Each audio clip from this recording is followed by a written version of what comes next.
if we're gonna talk, we need to turn the lights on. Lights. Let's go look at some stuff.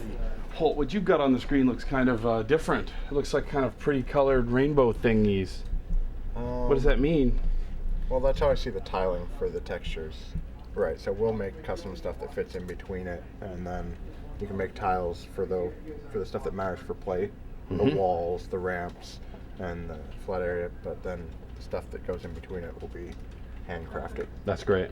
That's great. Cool. Thanks, man. I'm doing a quick concept of the Heavy Knight right now. It's nothing polished, but just to get an idea what he will look like. And again, the exaggerated features, so it has a nice profile and it reads really well from gameplay distance. You a big Magnum PI fan? I think it's beyond my time.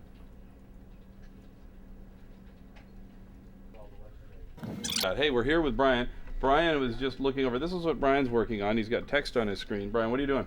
I've asked the team to give us lots of legendary unit ideas, and they've given us lots of great ones, and we're putting together a compilation to discuss as a design team. So what is a legendary unit? It is not only one of the largest units we'll have on the playfield, but also will deliver powerful attacks and have an ability that will turn the tide of battle. Right, kind of a game ender. They're game enders, and sometimes they're also end game starters. Does each monarch, as we're calling them now, have their own legendaries? Several, in fact. I feel like the guy on that Extreme Home Makeover, where he's asking questions he knows the answers to. Yeah. We got the Paladin, the Huntress, the Dark Wizard, the Warrior, and the Gadgeteer. Nice. Oh, I'm revealing more that I shouldn't reveal yet. What did you just reveal?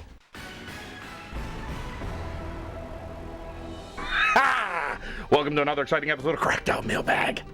Okay, we got a question here on magic and mages. Could you expand on your plans? For example, will individual mage units have individual spells? A mage can be on autocast, and which means when you go into battle, they can all be doing what they do, whether that's healing or casting some sort of a fireball, or you have special higher level spells that are one-offs that the player has to cast. An example of that is the bridge building spell. Someone writes in and wonders if we're going to have taunts in Kings and Castles. And I'll tell you what, taunts is a great idea. And yes, we've had them in the past. It's great to get feedback like this so we can see that folks are really interested. If you really like taunts, let us know. Someone says, 3 questions. Will we see the Black Knight? Is there a split story like Soupcom? Will there be weather conditions and hazards as tornadoes? What is up with the chickens? Will this be on Cracked Out Mailbag?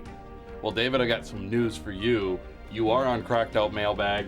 I don't necessarily think we're gonna have a Black Knight, but we're gonna have lots of knights. Split story, well, I can't spoil that now, can I? Maybe, but I've never been a fan of random stuff in a strategy game. Okay, I don't like random because random means that you could lose and it wasn't your fault. Chickens are beautiful. Chickens mean so much more to me than Queen Christine Taylor's Queens and Villas. Ha! Get a shot of this. She's holding a chicken and she's got, what is that out there? Oh, nuts. Oh, that is great. I could look at that all day. So that's another exciting episode of Cracked Out Mailbag. I like it here. Do you? Yeah. Get to fight off ninjas. Yeah. That sort of thing. Ninjas on the lawn. Oh, yeah.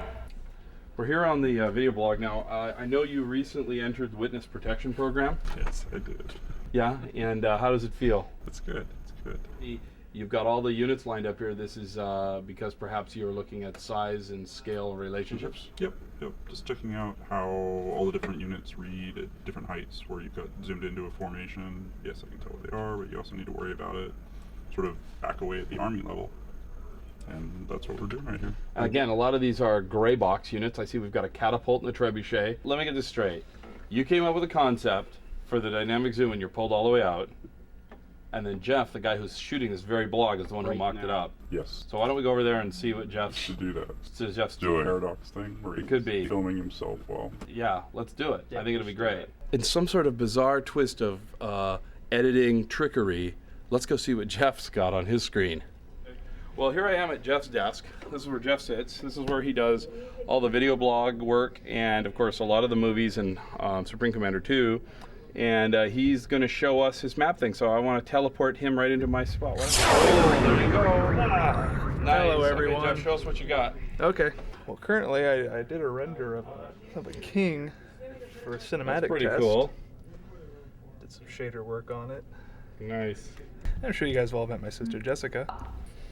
She's shooting me right now while Chris is off Chrising around. Well, basically what I did in brief was I took a concept from Thomas, our art lead, and turned it into an After Effects project file demonstrating a concept he had for a parchment overlay treatment to the strategic zoom. So instead of it just being a grid, you have a parchment treatment, sort of a shader treatment done to the game to make it look like it was drawn with ink. Kind of cool. God, my hair looks like crap.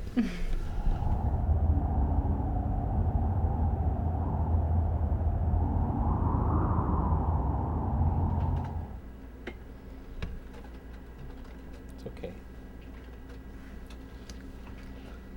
You ruined my moment. Oh, just sorry.